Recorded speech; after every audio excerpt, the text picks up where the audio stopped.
Assalamu alaikum wa rahmatullah. ¿Habla el Corán de los átomos? Pues eso es lo que vamos a ver justamente en este vídeo. Seguro que en alguna ocasión, cuando habéis leído alguna traducción del Corán, habéis encontrado la palabra átomo, pero ¿realmente habla el Corán de los átomos? Vamos a verlo. Vamos a encontrar que hay varias aleyas del Corán en el que aparece esta palabra. Nosotros vamos a detenernos concretamente en esta, la que tenéis aquí en pantalla, en la Sura 99, el terremoto, aleya 7, en la que Allah subhanahu wa ta'ala dice: فَمَنْ يَعْمَلْ مِثْقَالَ ذَرَّةٍ خَيْرًا يَرَهُ. Aquí la palabra que nos interesa es la siguiente, que tenéis señalada en rojo. Dharra, dharra. Vamos a ver algunas traducciones para ver cómo ha sido traducida esta palabra. Mohammed Asad dice: y entonces quien haya hecho el peso de un átomo de bien lo verá. Isa García dice: quien haya hecho el peso de un átomo de bien lo verá. Abdelghani Melara dice: y el que haya hecho el peso de una brizna de bien, lo verá. Y por último, Bahij Mullah dice: allí constatarán que quien haya hecho un bien, por insignificante que sea, lo encontrará anotado en su registro de los hechos y le será bien remunerado. Bien, lo que podemos apreciar es que hay traductores que han traducido la palabra dharra por átomo y otros que la han traducido como brizna, por insignificante que sea, y alguna que otra traducción. Bien, ¿qué es lo que ocurre con la palabra dharra? Que si bien el diccionario de la Real Academia de la Lengua Española recoge la palabra átomo con el significado, entre otras cosas, de algo muy pequeño, si elegimos la palabra átomo para traducir dharra, eso puede llevar y lleva a equívocos, a pensar que el Corán, cuando es revelado, viene a confirmar y a ratificar de que existen en el universo o en la materia una serie de partículas invisibles, diminutas, que son los átomos. Y eso no es cierto, eso no es así, como vamos a explicar ahora en este vídeo. Primero tenemos que saber cuál es el concepto del átomo cuando llega la revelación del Corán. Quienes primero hablaron del concepto del átomo fueron dos filósofos griegos, concretamente Leucipo y Demócrito. ¿Qué es lo que querían? Pues intentar concebir de qué estaba compuesta la materia. Y llegaron a una idea de que la materia estaba compuesta por una serie de partículas muy pequeñas a las que llamaron átomo. Además, Demócrito, concretamente, afirmó, y este es un dato que quiero citar ahora por algo que vamos a contar más tarde, un dato curioso. Demócrito afirmaba que incluso estos átomos se habían autocreado. ¿De acuerdo? Bien. Entonces, la palabra átomo procede del griego y significa sin división. A, sin, tomo, división. Y como he dicho, pues se buscaba eso, una forma de concebir de qué estaba compuesta la materia. ¿Qué es lo que ocurre? Que cuando vamos a buscar el significado de la palabra dharra en la lengua árabe clásica, vamos a ver que dharra no significa átomo. Y nosotros es muy importante que siempre tengamos en cuenta que cuando la persona quiere estudiar, quiere comprender el mensaje del Corán, lo debe hacer en base a la lengua árabe clásica, porque es el momento en el que se produce la revelación, es la lengua que Allah, ensalzado sea, elige para transmitir su último mensaje, su palabra. Y aquí quiero poner un ejemplo, también con una palabra que yo creo que todos de un modo u otro conocéis, para que veáis la diferencia entre el árabe antiguo, la lengua árabe clásica, y la lengua árabe moderna. En la lengua árabe moderna tenemos una palabra que yo creo que todos habéis escuchado, que es qahwa, el qahwa. ¿Qué es el qahwa en la lengua árabe moderna? Pues el café. Pero si vamos a la lengua árabe clásica, ¿qué significa qahwa? ¿Sabéis qué significa qahwa? Pues significa vino. Sí, el jamar, el qahwa en la lengua árabe clásica es uno de los muchos nombres con los que se denominaba el vino, el jamar. Bien, ahora tenemos en la lengua árabe moderna, cuando se habla de dharra, ¿de qué se habla? Se habla del átomo, porque es un neologismo, es un término que si bien ya existía, se toma en el siglo XX para denominar en este caso lo que en las ciencias se va a conocer como el átomo. Pero claro, ¿qué significa el-dharra en la lengua árabe clásica? Pues eso es precisamente lo que vamos a ver. Y para ello nos vamos a remitir a la famosa obra del gran lexicólogo tunecino conocido como Ibn Mandur, su obra Lisanul Arab, la lengua de los árabes, para que veamos qué es lo que entendía el árabe, el jahili, el árabe, la lengua árabe preislámica, cuando escuchaba la palabra dharra. Bien, pues nos dice Ibn Mandur.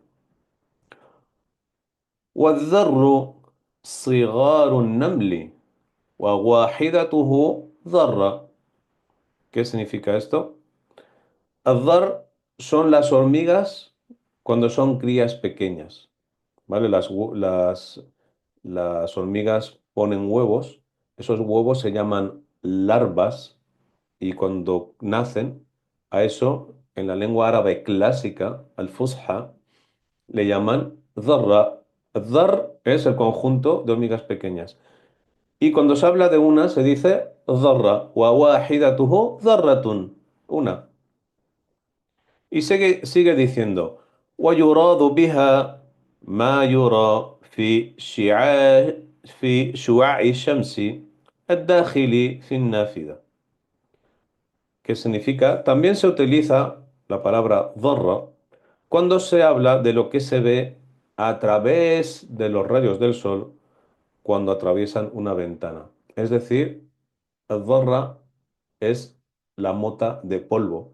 Esto a todos nos ha pasado que hemos visto, por ejemplo, la luz atravesando una ventana y vemos ahí unas partículas flotando en el en el aire, perdón, muy pequeñas, que son motas de polvo. Eso es el-dhar también en la lengua árabe. Y una mota de polvo es dharratun, dharra.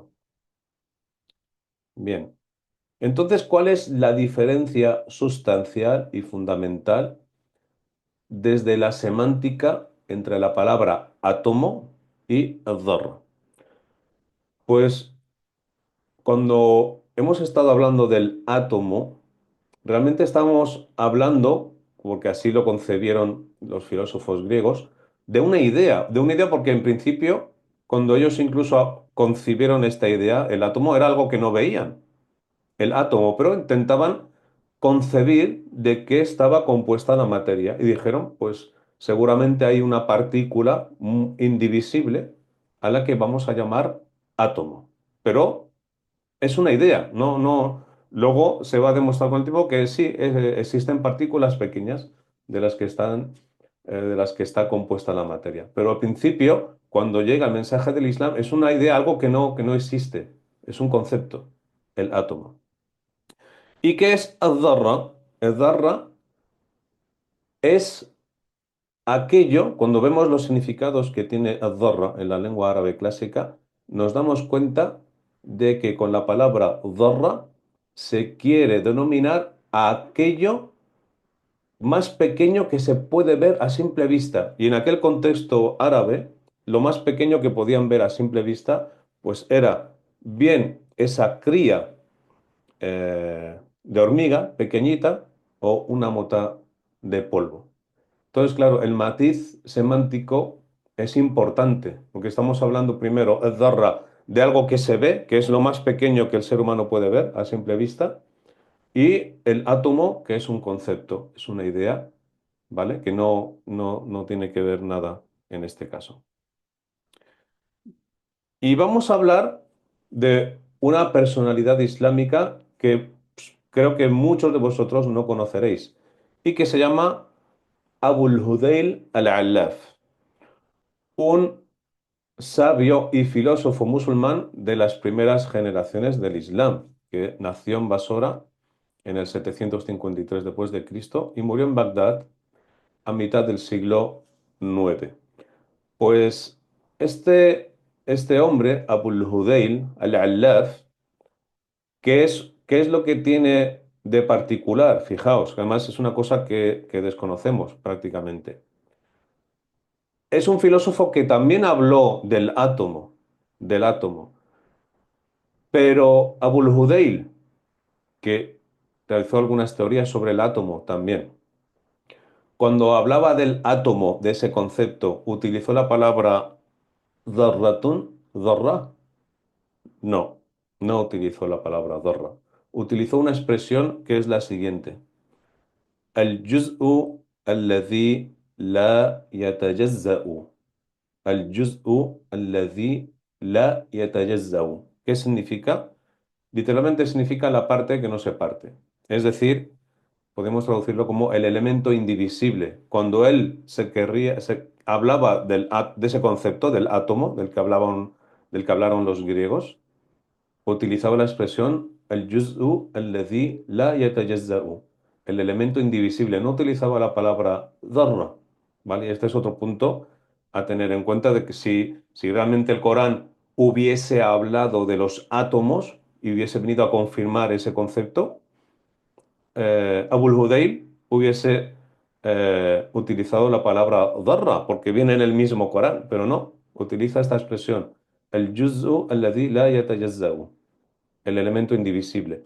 Y si os acordáis, comenté al principio del vídeo que Demócrito afirmaba que los átomos se habían autocreado, es decir, la materia se había autocreado. Entonces, Abul Hudayl, rahimahullah, que Allah le colme en su misericordia, ¿qué es lo que hace? No solo afirma, Abul Hudayl no solo confirmó de que el átomo existía, pero que no utiliza la palabra átomo, utiliza la expresión el elemento indivisible. No solo lo confirma, sino que además lo dice como creyente lo siguiente: si la materia está compuesta de partículas indivisibles, significa que hay un momento que la materia tiene un límite. Y si tiene un límite, significa que tiene un origen. Y si tiene un origen, ello implica que es creada. No se ha creado a sí misma, no posee la acción de crearse, es creada. Y por lo tanto existe un creador que ha creado la materia. Y entonces esto lo afirmó en el siglo IX, después de Cristo, Abul Hudayl al-Allaf.